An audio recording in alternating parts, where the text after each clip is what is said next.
Titled players in the WNBA just can't seem to understand is you get what you put in, and right now you are getting exactly what you deserve. Isn't just about trying out a new scene or chasing a paycheck. No, it's about escaping the toxic circus the WNBA has become. Sure, at first glance, the WNBA might seem like a dream for a player like Clark, a generational talent built to dominate, but in reality, it was turning into anything but that. Instead of just shooting hoops, she found herself dodging scandals and side eyes like it was part of the game plan. You know, it's kind of hard for me to wrap my head around because I'm so focused and so competitive, and I love the game. I love playing. I love being in front of the fans. But over the course of probably the last two and a half years, it's all kind of changed where, you know, it's hard to get a ticket whether we're at home or whether we're on the road. This intellectual sport icon recently spoke out to defend and support Caitlin Clark after she was crowned 2024 Athlete of the Year. Despite her achievement, Caitlin quickly found herself at the center of a media firestorm. The reason? Her honest remarks about privilege and race, which apparently struck a nerve with some people, proving that discussing these topics is still too much for certain individuals to handle. I think Caitlin Clark is already one of the greatest women's basketball players of all time, purely for the fact of what she has done on the court and also the kind of eyeballs that she has brought to a sport that really never had this kind of fame behind it, this kind of fandom behind it. After her Time magazine interview went live, the backlash came pouring in, with critics attacking every word Caitlin Clark said. But here's the twist: instead of backing down, Clark stood her ground. What followed was a wave of support from some of the most legendary figures in sports. LeBron, Serena, MJ, they all came out swinging to defend her. It was like the sports world's version of the Avengers assembling, and trust me, they were not here for the nonsense. And I feel like you have had to answer more questions than anybody about the intersectionality of race and gender and sexuality in sport. Caitlin Clark found herself at the center of a media firestorm, but it wasn't because of her record-breaking performances or her signature three-point shots. No, it was because she had the audacity to be competitive a crime, apparently, when you're a woman. The backlash was as swift as it was ridiculous, with critics scrambling to label her a villain simply for doing what athletes do best: competing with passion. I'm so focused and so competitive, and I love the game. I love playing. I love being in front of the fans. But over the course of probably the last two and a half years, it's all kind of changed where, you know, it's hard to get a ticket whether we're at home or whether we're on the road. And just when the noise from her critics reached a fever pitch, Caitlin Clark did what she does best: she took control of the narrative. In a bold and groundbreaking interview with Time magazine, where she was named Athlete of the Year for 2024, she dropped a truth bomb that sent the media and the world into a frenzy. Feels the need to acknowledge her white privilege. Basically, she's sorry she's white. She feels really bad about it though, so you should give her a pass. In a world where accountability is often ignored, Caitlin Clark dared to admit that her success wasn't just about her relentless work ethic. It was also shaped by the privileges she was born with. And if you think that was the end of it, but this isn't just about talent, it's about grit, determination, and an almost otherworldly ability to shine when it matters most. Caitlin didn't just play basketball, she transformed the way the game is seen. And yet, amidst all her success, one person has been quietly or not so quietly fuming: Angel Reese. She wins the national title. First thing she does, she mocks Caitlin Clark. And then she doesn't even celebrate with her teammates. So she's made it personal with Caitlin Clark. Then she's played off of that. Even Caitlin Clark getting knocked down in that game on Saturday, who's standing up applauding but Angel Reese? So she's sort of embraced a Draymond Green role here. From the moment they first met on the court, the tension between Caitlin and Angel was undeniable. It wasn't just competition, it was personal. Caitlin, with her sharp shooting skills and uncanny ability to read the game, made every play look effortless. Started from the national championship game, and I've been dealing with this for 2 years now. And understanding, like, yeah, negative things have probably been said about me, but honestly, I'll take that because look where women's basketball is. People are talking about women's basketball, but you never would think that we'd be talking about women's basketball. People are pulling up to games. We got celebrities coming to games. Buckle up, because Clark wasn't stopping there. Favorite player was Maya Moore. Like, I know what this league was about. And like I said, like, it's only been around 25 plus years. So I know there's been so many amazing black women that have been in this league, and continuing to uplift them, I think, is very important. Clark used her platform to shine a light on others. She acknowledged the foundational role that black athletes like Maya Moore played in shaping the WNBA, highlighting how their contributions were instrumental in getting the league to where it is today. Things stemming from Caitlin Clark's Time magazine interview, I could have never guessed that that interview would stir up so much controversy. And the world, well, they didn't quite know what to do with her. Some saw her words as a breath of fresh air, an athlete who wasn't afraid to tackle the tough issues head on. Others, however, weren't ready for this conversation and lashed out. The players of the WNBA can't fucking stand her. Why? Because she's white. It's abject, absolute racism. Her unparalleled court vision and revolutionary passing ability elevated her game to a new level, making everyone around her better with every play. She transformed the Iowa Hawkeyes into must-watch television, captivating audiences and redefining what it means to dominate the court. Caitlin Clark's games weren't just selling out arenas, they were shattering viewing records. The 2024 NCAA Championship game drew an astounding 18.7 million viewers, surpassing the audience for many NBA and NFL games. She wasn't just a basketball player anymore, she had become a cultural phenomenon. Decision to make, right? Like maybe in any other year, you give this to Simone Biles, because I think her comeback in the Olympics was amazing. I mean, people pretty much did the postscript on her career. And after what happened to her in Tokyo, like, it's incredible. However, I mean, we've never, ever seen somebody in this way capture an audience, capture a new audience, and be able to absolutely attribute. What truly sets Clark apart is more than her ability to score from anywhere on the court, it's her relentless competitive fire. With the league in limbo and absolutely nothing exciting happening on the court, Angel clearly decided to keep the spotlight on herself, whether anyone wanted it or not. Ridiculous, and let's talk about how ridiculous it is.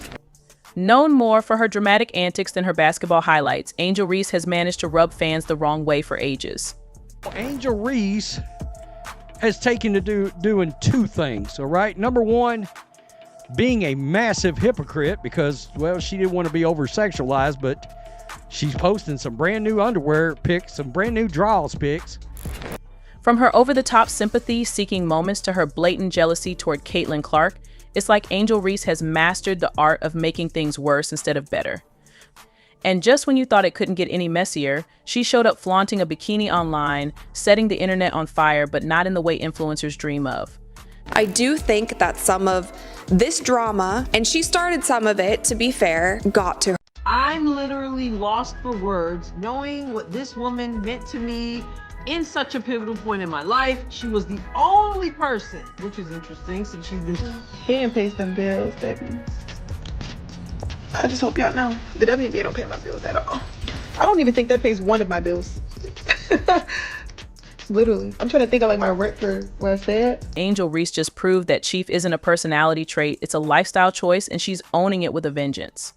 In the offseason from basketball, she decided that a few extra bucks were worth completely destroying her image, so she pursued a bold career. I'm a beautiful girl. Like, I'm a beautiful woman. I've been posting pictures in my bikinis. I got a nice body and I work hard for it. And if I want to post a picture in my bikini, I should be able to without being sexualized.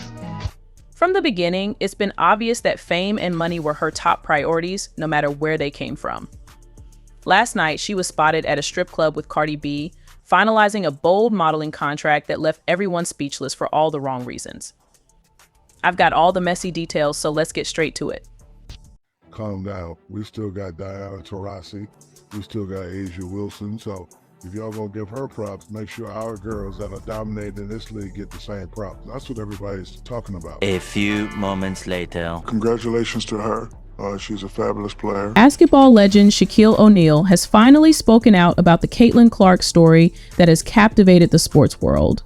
When Clark was named Time Magazine's Athlete of the Year for 2024, the announcement made headlines, not just within the basketball community, but across all forms of media, including politics. Despite the widespread buzz, Shaq, known for his outspoken nature, remained silent, which many found surprising. However, he has now shared his thoughts on this historic moment. To understand Shaq's perspective, we need to look back at his career. After an iconic NBA career, Shaq transitioned to sports media, where he became notorious for his blunt opinions and sharp criticism of current players. Early on, he was skeptical of Caitlin Clark, a rising star in women's basketball. Part of this may have been due to his close relationship with Angel Reese, a player and rival of Clark since their college days, now a key player for the Chicago Sky. The rivalry between Clark and Reese has become one of the most talked about narratives in the WNBA, adding complexity to Shaq's view of Clark. Shaq, who has always championed Reese as the future star of the WNBA, found it difficult to embrace Clark's success during her rookie season, which explains his silence during her breakthrough year. While Caitlin Clark was dominating the league with a historic first year, Shaquille O'Neal continued to focus on supporting Angel Reese's promising career. However, Clark's rise to stardom became impossible to ignore. She shattered records, delivered jaw-dropping highlights, and single-handedly transformed her team into a winning powerhouse, revitalizing the franchise in ways never seen before. Her incredible achievements culminated when she was named Time Magazine's Athlete of the Year at the end of the year. This monumental recognition finally compelled Shaq to break his silence and share his thoughts on Caitlin Clark during an interview with TMZ. Following her interview with TMZ, Shaq released sexualized videos from 30 years ago with Caitlin Clark's consent, since she worked on the TMZ truth in real time. Congratulations to her. She's a fabulous player. You're ranting about how some people don't deserve a silent treatment, or whatever vague insult she's tossing around today. Let's be real. Clark heading to Europe, fans adored her, not because of her background, but because of her brilliance. On the other hand, Angel was always the loud one, the defiant one, the player who brought drama both on and off the court. While Caitlin's game did the talking, Angel often resorted to theatrics. Let's be real, Caitlin's stats alone are enough to silence any critic. She led the NCAA in scoring, averaging an insane 27.8 points per game. That's not just good, it's historic. She became a three-point shooting machine, hitting shots from distances that made defenders look helpless. It wasn't uncommon to see her drain a shot from nearly half court, turn to the crowd, and flash that signature smirk. Fans loved it, opponents, not so much.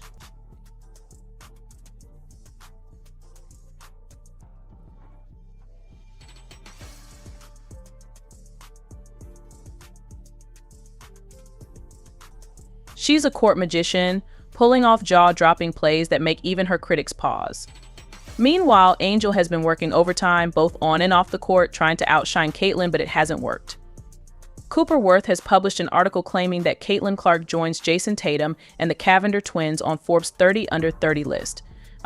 Caitlin Clark is a phenom.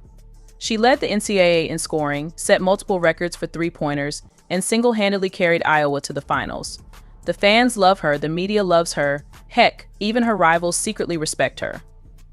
And now, with her name cemented on Forbes' iconic list, it's clear Caitlin isn't just dominating basketball, she's dominating life. Caitlin Clark's rise to stardom is one of those stories that seem almost too good to be true. At just 22 years old, she's become the face of women's basketball, a record-breaking athlete, and now a Forbes 30 Under 30 honoree. Games, sold out arenas, like just because of one single game. And just looking at that, like I'll take that role. I'll take the bad guy role, and I'll continue to take that on and be that for my teammates. And if I want to be that, and I know I'll go down in history, I'll look back in 20 years and be like. And then there were her assists -100.6 per game. That's right, she wasn't just scoring, she was making everyone around her better. Meanwhile, Angel Reese watched from the sidelines as Caitlin's star continued to rise. Reese is talented, no question her defensive skills are solid, and she's had her moments of brilliance, but it's clear that Caitlin's success eats at her. Every time Caitlin received another accolade or broke another record, Angel seemed to find a way to make it about herself. From passive-aggressive tweets to thinly veiled comments in interviews, she's made no secret of her feelings. I'll take that because look where women's basketball is. People are talking about women's basketball, but you never would think that we'd be talking about women's basketball. People are pulling up to games. We got celebrities coming to games, sold out arenas, like just because of one single game. And just looking at that, like I'll take that role. I'll take the bad guy role, and I'll continue to take that. Take the Forbes announcement, for example. Caitlin's inclusion in the prestigious 30 Under 30 list should have been a moment of celebration for women's basketball as a whole. Instead, it turned into another chapter in the Caitlin Angel saga. While Caitlin humbly thanked her supporters and acknowledged the impact of her coaches and teammates, Angel's reaction was different. She didn't directly address Caitlin's achievement, but her social media told the story. Cryptic posts about being underrated and overlooked sent fans into a frenzy. Was she taking a shot at Caitlin? Most people thought so. Caitlin Clark's last WNBA playoff game had over 2.6 million viewers, and now we are seeing the ratings dip under 1 million viewers. Magazine Athlete of the Year, I think it's really great for the league. And what about Angel herself? So far, she's kept quiet, uncharacteristically quiet. You have to wonder if she's drafting a response, crafting just the right words to diminish Caitlin's win without sounding too bitter. Let's be honest. Subtlety has never been Angel's strong suit, but maybe this time she realizes there's not much she can say. This isn't just another social media spat. This is Caitlin Clark being recognized as the best in the game. Here's a clip from the Matrix Studios CoroNet session. Some of Angel's fans are predictably crying foul, accusing the system of bias, bringing up old debates about double standards and race. But let's call it what it is. Caitlin Clark earned this award. It's not about favoritism or politics. It's about performance. And let's not forget the narrative Angel tried to push after the NCAA championship. She played the "it's a team game" card, reminding everyone that LSU had won the title. But here's the thing. Individual brilliance still matters. Caitlin Clark's contributions were undeniable, championship or not. This award doesn't diminish LSU's victory. It simply recognizes that Caitlin was the standout star of the season. I want to say I've earned every single thing, but as a white person, there is privilege. A lot of those players in the league that have been really good have been black players. This league has kind of been built on them. The more we can appreciate that, highlight that, talk about that, and then you continue to have brands and companies invest in those players that have made this league incredible, I think it's very important. I have to continue to try to change that. The more we can elevate black women, that's going to be a beautiful thing. What makes this whole situation even more satisfying is Caitlin's reaction, or lack thereof. She hasn't gloated, she hasn't taunted, and she hasn't even acknowledged Angel Reese's antics from months ago. She stayed humble, letting her game do the talking. That kind of grace only makes her win more deserving. While Angel was busy playing to the cameras, Caitlin stayed focused on what truly matters. Basketball. This isn't to say Angel Reese isn't talented. She is. But there's a difference between being a good player and being a generational talent. Caitlin Clark is the kind of player people will talk about for years. Her style, her precision, her ability to dominate under pressure, all of it sets her apart. Angel may have had her viral moment, but Caitlin has a legacy. She got the cookout, but sure, when you hear that, thoughts on Caitlin Clark saying she wants to use her platform to elevate black women in the WNBA have been instrumental, obviously, in building that league. The question now is, how will Angel respond? Will she let this go, or will she turn it into yet another drama-filled spectacle? If history is any indication, she'll probably lean into the drama. After all, controversy keeps her in the spotlight. But here's the thing. This isn't just another Twitter debate. This is Caitlin Clark being immortalized as the best of the best. No amount of finger wagging or ring pointing can change that. Who has a new weekly podcast called Unapologetically Angel. Because I would have been like, how naive can you be? But she is young. She's only 22. And the reality is the scrutiny that she's been subjected to is inexcusable. It's egregious. It's disgusting. It's wrong. That poultry paycheck? It's a calculated trade-off for the exposure the league provides. Millions tune in to watch her every move, and those eyeballs translate into something much more valuable than a game day check brand power. The real money isn't in the rebounds or the three-pointers, it's in what she represents. Companies, both big and small, are lining up to associate their names with hers.